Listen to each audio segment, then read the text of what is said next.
now the Sunday Times Rich List has now been released, and some are cashing in on broken Britain and making millions. Yeah. This guy, Migrant Hotel King, Graham King, has entered the Rich List with 750 million quid. This is after capitalising on the asylum seeker crisis. Interesting this, though, because it's like, you know, is he actually selling Britain out, or is he a great businessman? Well, certainly an opportunist, perhaps. The UK's richest gypsy, Alfie Best, nears his first billion from his caravan park empire, where he invested in US-style caravan parks and has billed them as a solution to Britain's social housing crisis. Well, there you go, mega bucks in the US-style caravan parks. Yeah, it's definitely solved any crisis in his life, hasn't it, if he's on his way to his first billion. Joining us now is Robert Watt, who has compiled the Sunday Times Rich List. Robert, thank you very much. OK, look, how do you verify how wealthy these people actually are? I wish I could say my life was jumping from one super yacht to the next. It's not. 90% of what I do is trawling through very boring accounts, registers of shareholder registers of public companies, publicly available information that anyone could do.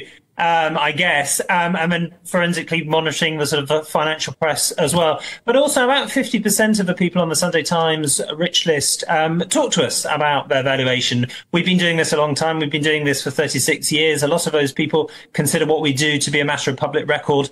And as a result, they'll share stuff with us. Now, we've got to be careful, haven't we, that what they're showing us is correct, because we have all sorts of people trying to force their way up the list, down the list, on the list and off the list. So that's very interesting. Off the list. Wait, sorry, just on that. So do you have people who are trying to get themselves off the Rich List? Absolutely. And there was a lot of that in about 2019, when some of these people thought that Jeremy Corbyn was about to become the Prime Minister. And they approached me and said, I think I'd like to be off this year, please, if you don't mind. Just slightly concerned I'll be first against the wall if the revolution comes. And I said, I'm sorry, we're a newspaper, we're a media organisation. It's not who's who. We're trying to do something serious here and track the wealth of Britain's wealthiest 350 people. We can't choose whether you're on it or off. I mean, Robert, it's very interesting what you say about, yes, a lot of this information is publicly available. We don't want to put you out of a job, though. Clearly, a lot of work goes into this. So a lot of this information is publicly available. You then talk to about half of them to sort of verify how much money they've got. But obviously, you can't go into their bank accounts. So is most of this based on property and business portfolios rather than, you know, what's actually cold, hard cash in their bank account? Yeah, exactly. Most of the wealth that we're talking about here is tied up in companies and property. Most of it by far in terms of companies, and a lot of it is sort of valuing companies and putting which is the real sort of science really in what I do in terms of looking at a company and you do value it usually by how much profits it's made in the last year, and you use a multiple of 8 or perhaps 10 times, depending on what the sector is. I won't get too into the weeds of that because I'll send the viewers to sleep. But then there are a lot of people will share information with me, like, for example, bank balances. I will be sent tax returns and financial statements, because for some of these people, they feel we live in a society where great sportsmen are recognised for their achievements, great musicians are celebrated, writers, even politicians, even. But often with business people, successful self-made entrepreneurs aren't. And so they feel that the Sunday Times Rich List does that. Now, that's not really the reason we do it. We do it because for 2 reasons, really, because we think it's an important part of a democracy that you know where wealth lies and where it's being accumulated.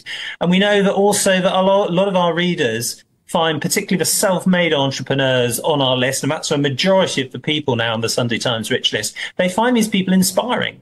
I was about to ask you that. Do you find this inspirational? Because a lot of people look at this type of list with absolute disgust. I mean, let's be frank. You talked about some of them being worried about Jeremy Corbyn. But it's true. A lot of people, you know, we've got a cost of living crisis, a lot of people who are very poorly paid or having to rely on welfare. And then they see this list of these mega rich people who wouldn't think twice about spending, you know, £5,000 on a bottle of champagne. We've got a feature this year on a yacht that costs £284,000 a day to hire. Wow. I mean, it is extraordinary. But there'll be people who watching this today who think that billionaires are part of the problem about what's wrong with Britain today. And there'll be others who think they're part of the solution. But we need, our economy needs people who create jobs not by the 10 or by the 20, but by the 1,000. And the Sunday Times Rich List is full of those people. Now, what we've seen in the last year, for the first time, really, is a fall in the number of UK billionaires. We're seeing a number of things. We're seeing some of them, their businesses aren't performing as well, partly because of higher interest rates, partly because of persistent inflation and slower economic growth.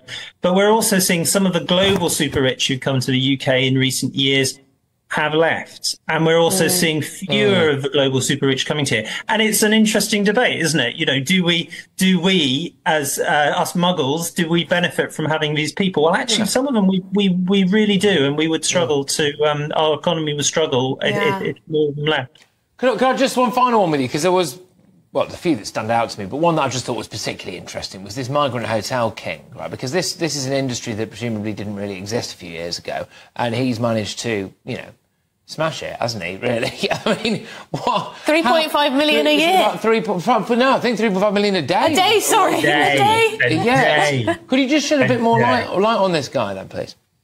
It's an extraordinary story, this, and this is one of the reasons why you may not like the Rich List. You may think it's a bit blingy for you, but he is a very good example of why this work it needs to be done. Really, we should know where wealth is being tracked. So Graham King, 25 years ago, what was he doing? He was running cab firms in Candy Island, as far as we're aware, running nightclubs and teen discos, and he had the understood that there was a need from the Home Office to find accommodation for asylum seekers, for refugees. And he got into it in about 2000, founded his business then in Clear Springs. His business, we know it's the vast majority of its turnover are now these mega contracts with the Home Office to provide accommodation and transport services and food for asylum seekers. The annual turnover of the business is £1.3 billion, and he's very, very quiet and no interest in a public profile whatsoever, but exactly the sort of person who we're trying to keep an eye on and understand with the work we do, which you can read now. It's all on live now. I know we're the Sunday Times Rich List, but we launch on a Friday, so you can head to the website now and read all about him and the 349 other people on the list as well. Yes, Robert, I was going to ask you whether he spoke to you and whether he, wanted to parade the fact that he's making so much money off these contracts, but you answered that. No, he absolutely does not want it. Absolutely not. He'll be wanting to get off the list.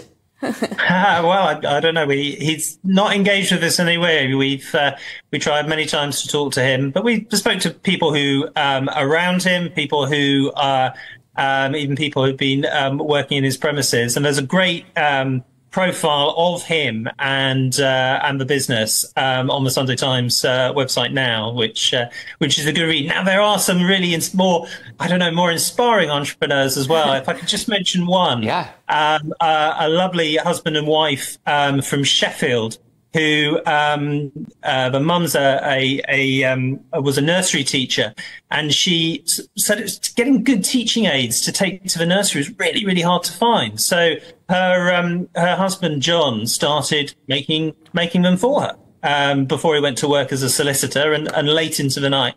That business Twinkle that they started from their back bedroom, now employs more than 1,000 people, and it's worth 500 million. I used to do some teaching of little kids, and I always used Twinkle. I'm sure there are other providers out there, but it is a fantastic resource. Thank you so much. So interesting to speak to the man who compiled all of this. Robert Watts, great to have your time. He is the compiler of the Sunday Times Rich List.